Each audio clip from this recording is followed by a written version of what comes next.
సరిగ్గా చెప్పావమ్మా. చాలా అద్భుతంగా చెప్పావు. అద్దరు కొట్టేశావమ్మా. ప్రేమ గురించి ఇంత అద్భుతంగా చెప్తావనుకోలేదు. పేపర్లో రాసింది చెప్పుంటే మామూలుగా ఉండేది. అందులో లేనిది చెప్పావు కాబట్టి ఇంత అద్భుతంగా చెప్పగలిగావు. రియల్లీ ఫెంటాస్టిక్ అమ్మా.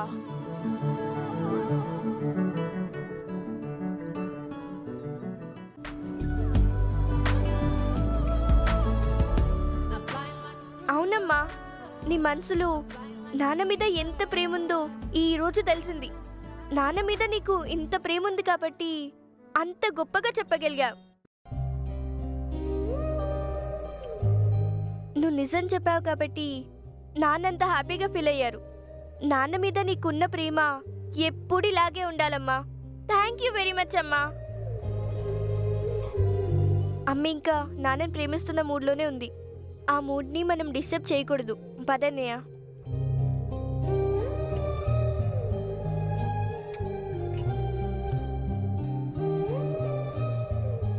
నిజంగా నేను ఆయన్ని ప్రేమిస్తున్నానా? నా మనసులో ఆయన మీద అంత ప్రేముంది కాబట్టే అలా మాట్లాడగలిగానా? తెలవారితి కనురెప్పల తొలి మెలకువ నువ్వే, నా గుప్పెడు గుండెల్లో చిరు చప్పుడు నువ్వే, పొలమారితే నీ మనసుకి అది నా పొరపా. నాకు తెలియకుండానే నేను ఆయన్ని అంతగా ప్రేమిస్తున్నానా? నాకు తెలియకుండానే నా మనసులో ఉన్న ప్రేమని మాటల్లో చెప్పానా? చూస్తోందే నువ్వు నడిచిన బాటే, ప్రాణాలే తీస్తోందే నీ ఊహలతోటే. ఆయన మీద ప్రేమ అనేది లేకపోతే అలా ఎలా మాట్లాడగలుగుతాను? మాట్లాడానంటే నేను ఆయన్ని నిజంగానే ప్రేమిస్తున్నానా? ఎవరే ప్రేమను మాయంది, ఎవరే ఈ హాయికి హృదయము చాలంది.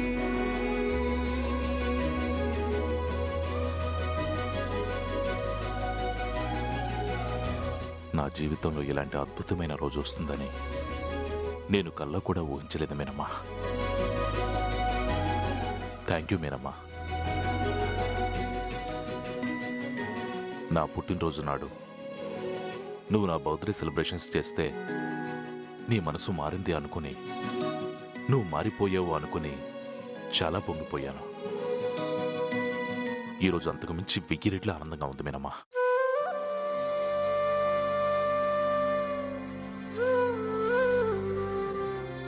ఆ రోజు నీ ఫీలింగ్స్ నిజం కానట్లే ఈరోజు కూడా నీ ఫీలింగ్స్ నిజం కాదని నాకు తెలుసు మీనమ్మా. తెలిసినా కూడా నాకు చాలా సంతోషంగా ఉంది మీనమ్మా. ఎందుకో తెలుసా? నన్ను ప్రేమిస్తున్నానని నువ్వు చెప్పిన అబద్ధాన్ని నిజం అనుకుని 100 ఏళ్ళు సంతోషంగా బ్రతికేయగలను. ఆయన మిమ్మల్ని తల్లిగా గౌరవిస్తున్నందుకు, మీరు ఆయన్ని కొడుకుగా అభిమానిస్తున్నందుకు శక్తి భరించలేక ఆయన్ని అంత ఘోరంగా అవమానించాడు. మీరు మీ సొంత కొడుకుగా ఆయన్ని దత్తత తీసుకుంటే ఇప్పుడు జరిగిన అవమానాలు మీ ఇంట్లో గొడవలుగా మారుతాయి. ఇప్పుడు ఆయనకి అవమానం మాత్రమే జరిగింది. అప్పుడు ఆ గొడవలన్నిటికీ ఆయనే కారణమని ఇంకా ఆయన నిందలు మోయాల్సుంటుంది. నువ్వన్నది 100% కరెక్టే మీనాక్షి. కానీ రేపేం జరుగుతుంది, నిమిషం తర్వాత ఏం జరుగుతుంది అని భయపడితే నేను నువ్వే కాదు ఎవ్వరూ ఏమీ చేయలేరు. ఒకవేళ నువ్వన్నట్టు అలాంటి గొడవలే జరిగితే నేను దత్తత తీసుకునే వాసుదేవ్ కోసం అన్నింటినీ అందర్నీ వదులుకోవడానికి సిద్ధపడే నేనీ నిర్ణయం తీసుకున్నాను. నువ్వు వాసుదేవ్ ఒప్పుకోరని నాకు తెలుసు మీనాక్షి. ఒక్క విషయం మీరంతా ఆలోచించాలి.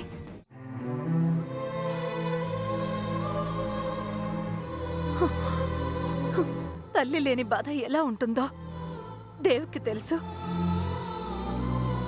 కన్న బిడ్డని దూరం చేసుకుంటే ఆ తల్లి బాధ ఎలా ఉంటుందో నాకు తెలుసు. తెలుసు కాబట్టే నేను ఈ నిర్ణయం తీసుకున్నాను మీనాక్షి. నా నిర్ణయం మార్చుకునే ప్రసక్తే లేదు. నిజంగా మీరందరూ వాసుదేవ్ బాధపడకూడదని, తల్లి లేని అనాథలా అవమానాల పాలు కాకూడదని కోరుకునేవాళ్లే అయితే నా నిర్ణయానికి ఒప్పుకోమని మీరందరూ దేవ్కి చెప్పండి. అమ్మా, మీరు నన్ను దత్తత తీసుకోకపోయినా మీరు నాకు అమ్మేనమ్మా. మీరు నాకు అమ్మతో సమానం. కాదు, నేను మీ అమ్మని కాదు.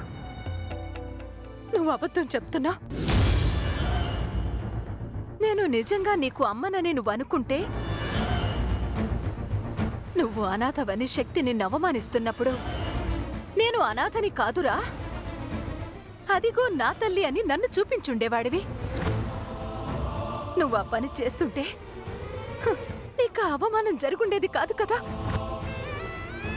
నువ్వు నిజంగా నా పెద్ద కొడుకువే అయ్యుంటే, నువ్వు తప్పుగా మాట్లాడుతున్నవరా తమ్ముడు అని శక్తి పళ్ళు రాలగొట్టుండేవాడివి. వాడికి బుద్ధి చెప్పుండేవాడివి. నువ్వు ఆ పని చేయలేదుగా.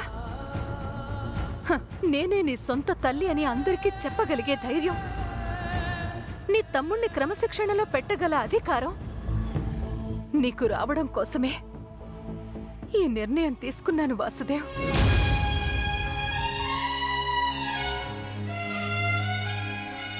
నువ్వు నా నిర్ణయాన్ని ఒప్పుకోవాలని 1000 దేవుళ్ళకి మొక్కుకుంటున్నాను.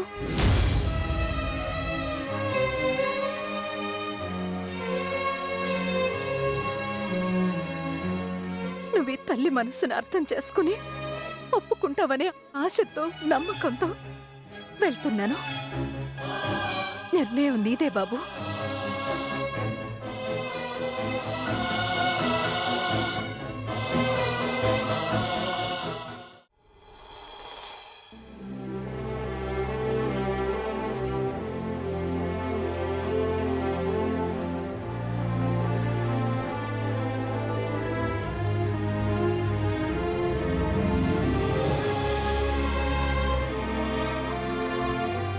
నేను చేయలేని పని నువ్వు చేసావా స్వామి? థ్యాంక్ యూ స్వామి, థ్యాంక్ యూ సో మచ్ స్వామి. జై శ్రీరామ్. స్వామి వచ్చారా స్వామి? ఏమిటి తల్లి ఇంత ఆనందంగా పిలిచావు? మీ చేసిన సహాయాన్ని ఈ జన్మలో మర్చిపోలేను స్వామి. మీరు చాలా గొప్ప సహాయం చేశారు స్వామి. సహాయమా? నేనేం చేశాను తల్లి? మా నాన్నని సొంత కొడుకని నేను నాన్నమ్మకి చెప్పలేకపోయాను. నాన్న తన అమ్మని ద్వేషిస్తున్నారు కాబట్టి నాన్నమ్మ మీ అమ్మని నాన్నకి ఈ నిజం చెప్పలేకపోయాను.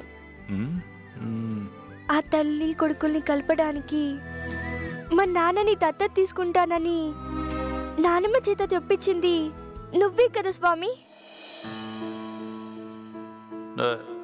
నేనా? నాకు తెలుసు స్వామి. మా నానమ్మ మనసు మార్చి నానమ్మ చేత అలా చెప్పించింది నువ్వే. మీ నాన్నమ్మ మనసు మార్చింది నేను కాదు తల్లి. మీ నాన్న మీదున్న ప్రేమతోనే మీ నానమ్మ అలా నిర్ణయం తీసుకుంది. ఇందులో నా ప్రమేయం ఏమీ లేదమ్మా.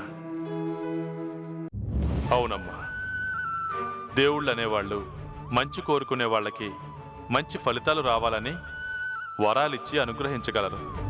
మంచి వాళ్ళకి కష్టాల్ని తట్టుకోగలిగే ధైర్యాన్ని ప్రసాదించగలరు. మంచి వాళ్లను దుష్టుల నుంచి కాపాడగలరు. అమ్మా,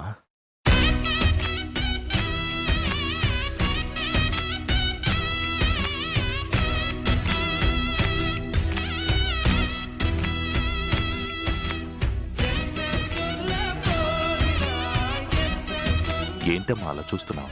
మరొక్కసారి అమ్మా అని పిలువు.